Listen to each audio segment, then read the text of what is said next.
Welcome to ComSpark CDO Magazine Series and Lingaro Tech Talks. I am Rajesh Padmanabhan, Senior Account Manager with Lingaro, and I will be your host today. I'm pleased to welcome our guest, Adrian Quiles, Senior Manager of Business Intelligence at Mercado Libre. Adrian, welcome, and thanks for being on. Hello, Rajesh. Thank you. Thank you for the interview. For the audience, Mercado Libre, based out of Buenos Aires, Argentina, is the largest e-commerce and payments ecosystem in Latin America and has presence in about 18 Latin American countries. So, Adrian, I see that you have extensive experience in a variety of areas, right? I mean, I see predominantly in the data and analytics domain, but I also do see that you have performed marketing roles, information technology roles. Maybe we can start with understanding a little bit more about yourself and what brought you to the world of data and analytics. Okay, well, I am an information system engineer, and my first basis in the data and analytics world was in 2000 when I joined Visa Argentina, to develop the data warehouse. I used to work with SQL before that, but this was the very beginning of in business intelligence. So in Visa, we developed the data warehouse, and I went through different areas in the BI team. I started with leading the infrastructure team, and then the ETL team, and then I moved to the MIS. And well, finally, I was the BI manager.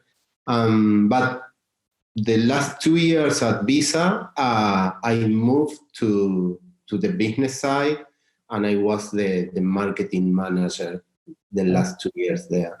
But then in 2014, I joined Meli, and I returned to the IT team as the BI senior manager. Perfect, nice, and thanks, and it's impressive. So maybe we'll talk a little bit about the company as such. I see Mercado Libre offers a variety of services, right? I mean, we talked about we talked about e-commerce, payments ecosystem. I see that you also do supply chain, advertising, many other systems. All these are mostly interconnected if I see them.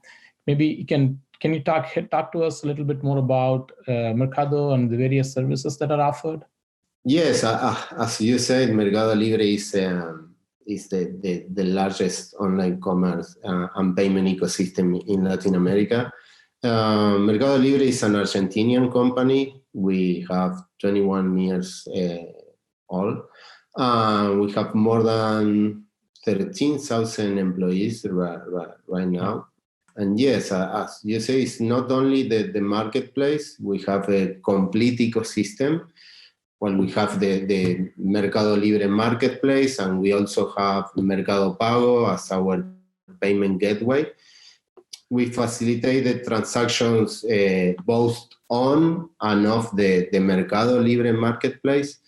We also have the Mercado Envíos, that is our delivery solution to allow our sellers to deliver their products in our platform. We also have a business unit that is called Mercado Crédito.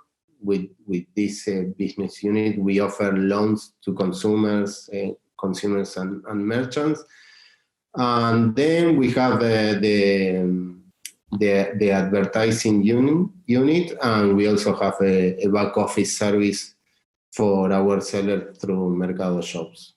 Wow, that's an impressive array of services, quite a few. So with so many services, right? I mean, and different kinds of services too, right? They're all very different. You have e-commerce, and on one side it's retail, one side it's financial.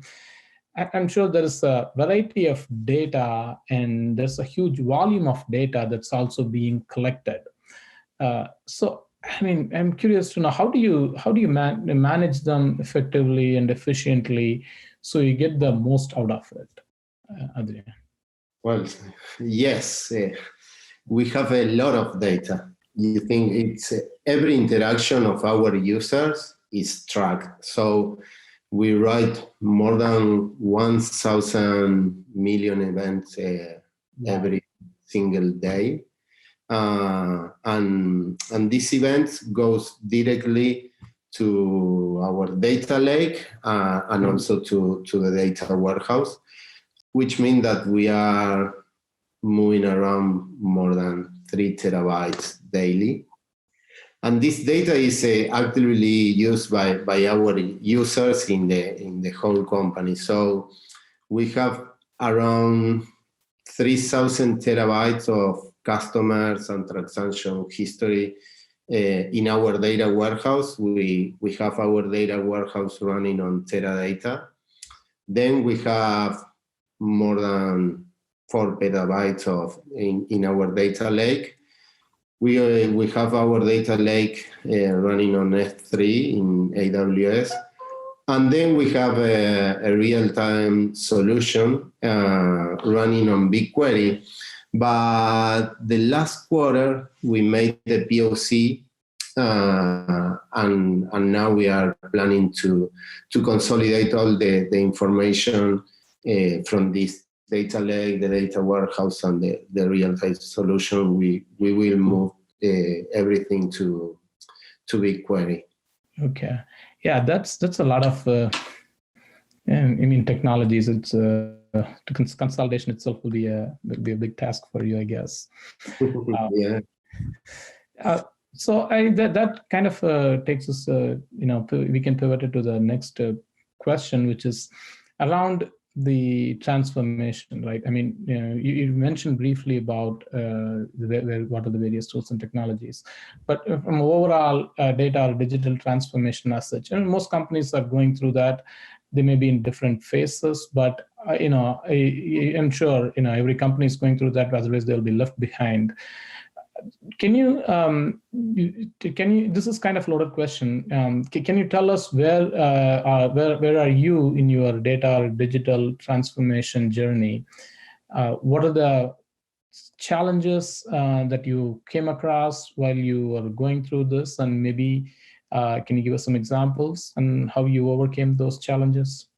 To achieve this digital transformation, we have to develop an analytical culture at Mercado Libre.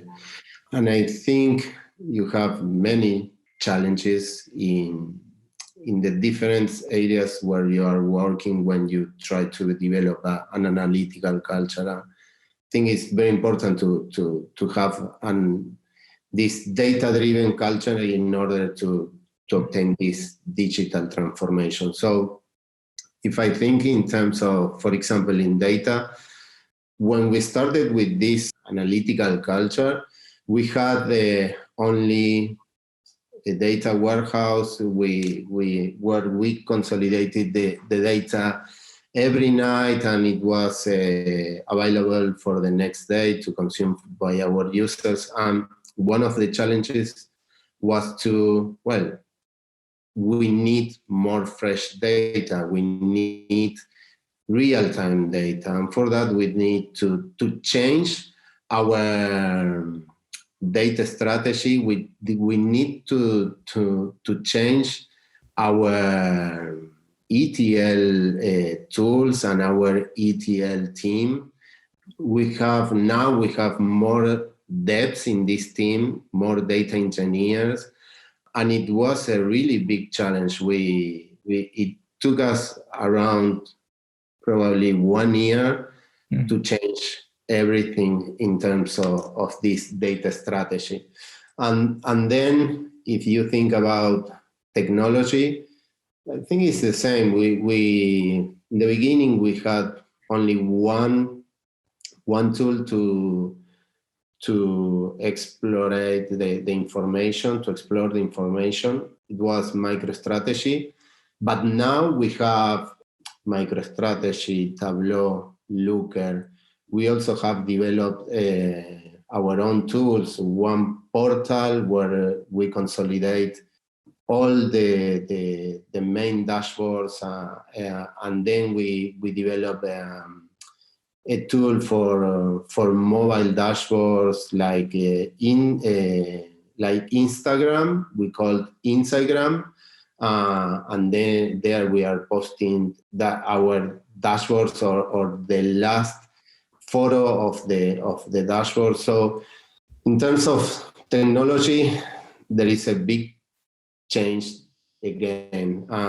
We have many tools right now, and it's a really challenge for the team to manage all these different tools. So and well, then in terms of people, there is another question, and all of this in terms of delivering a self-service strategy, and then with this self-service strategy, it came the data governance, because when you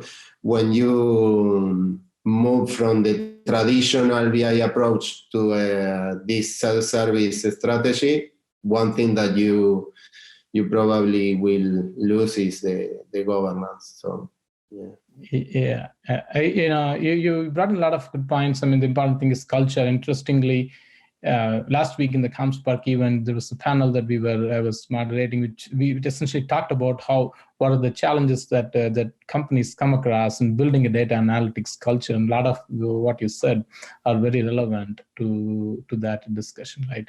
Yeah. And you also mentioned about people, teams, and the thing that I kind of wanted to ask you here is, do you with so many tools and technologies, and with the different kind of services, it may be, do you do all your engagements? It's all internal. Do you rely on technology partners to help you with some of them? And what kind of role would a technology partner play in your organization? Well, I think there is a mix.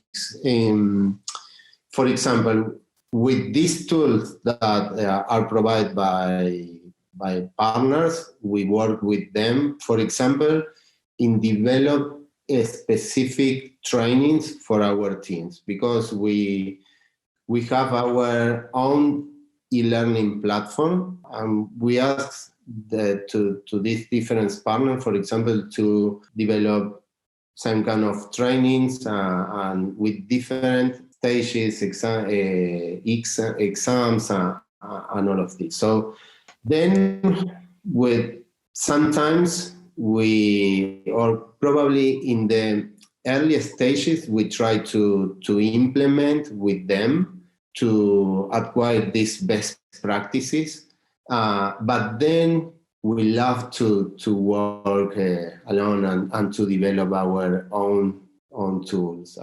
As I said, for example, we also develop our own ETL tool.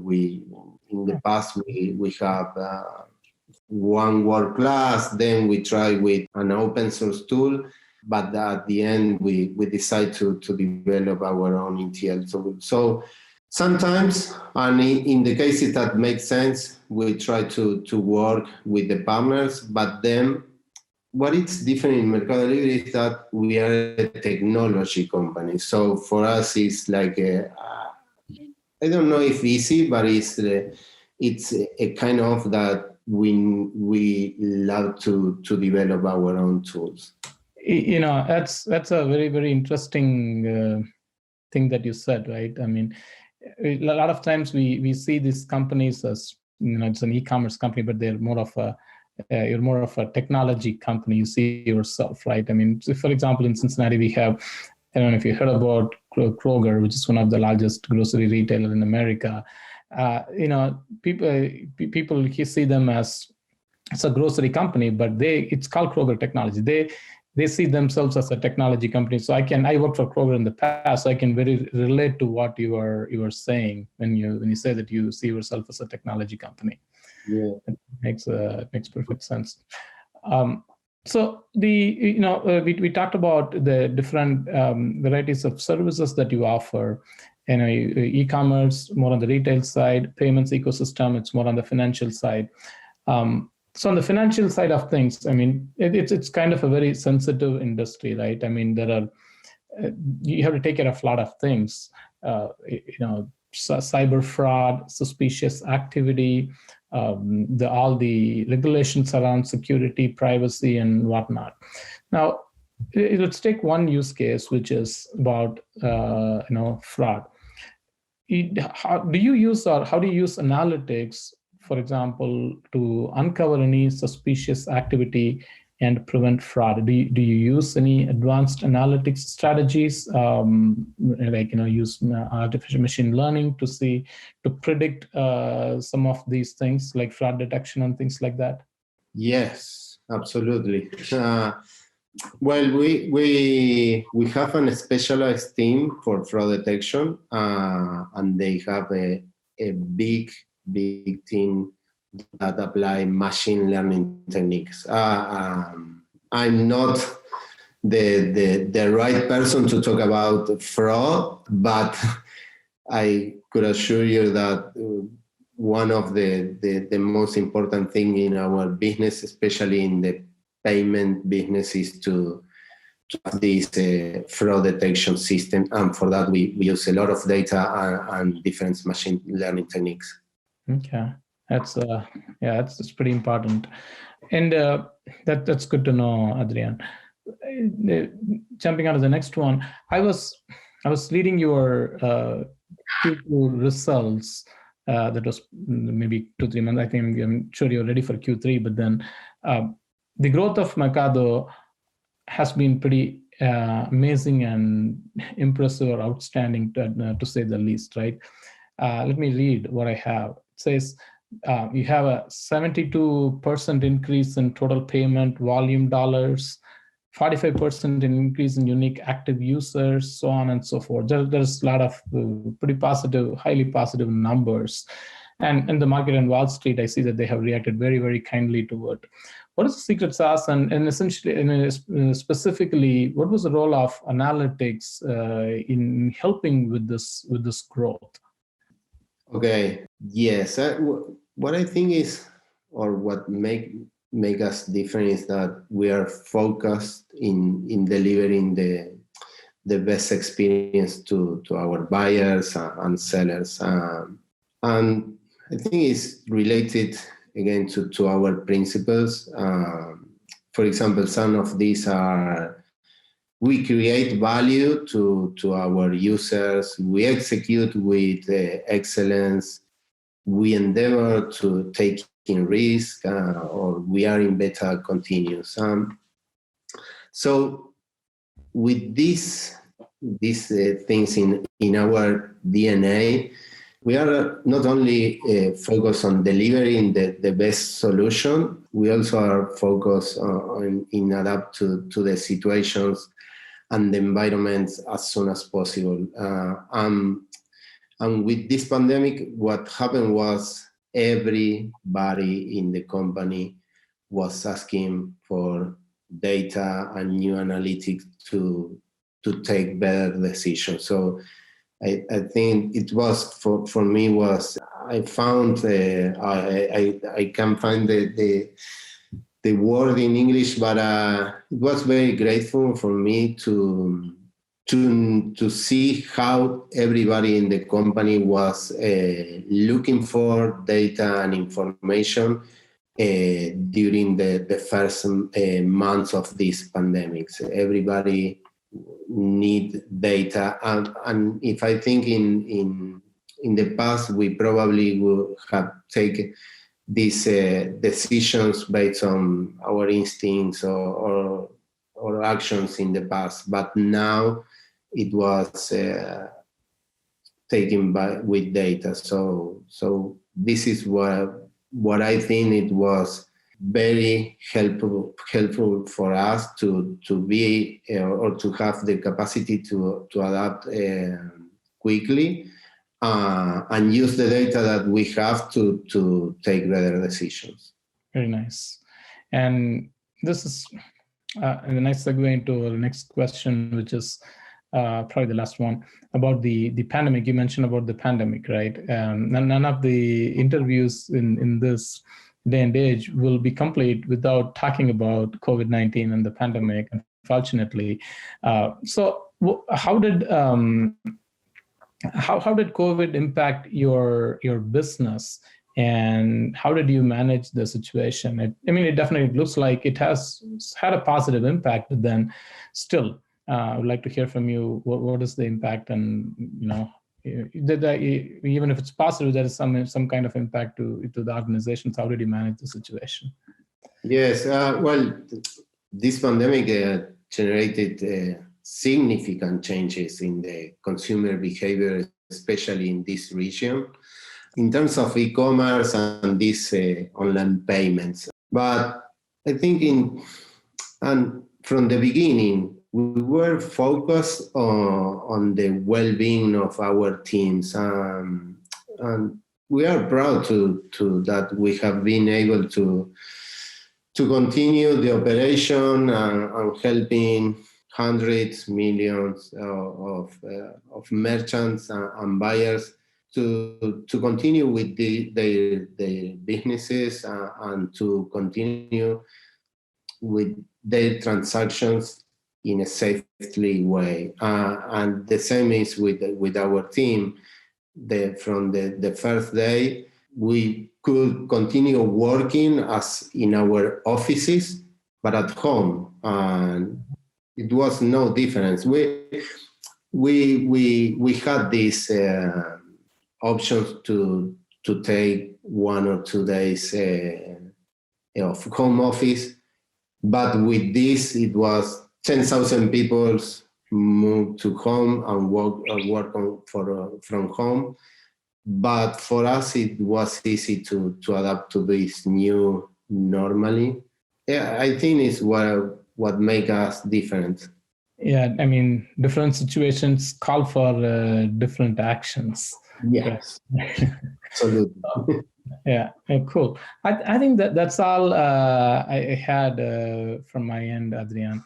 Thanks for joining us today. For all those that are watching, please do visit cdomagazine.tech for similar interviews like these, and lingarogroup.com to learn more about Lingaro. Thank you, Adrian. Okay, thank you, Rajesh, to the CDO Magazine.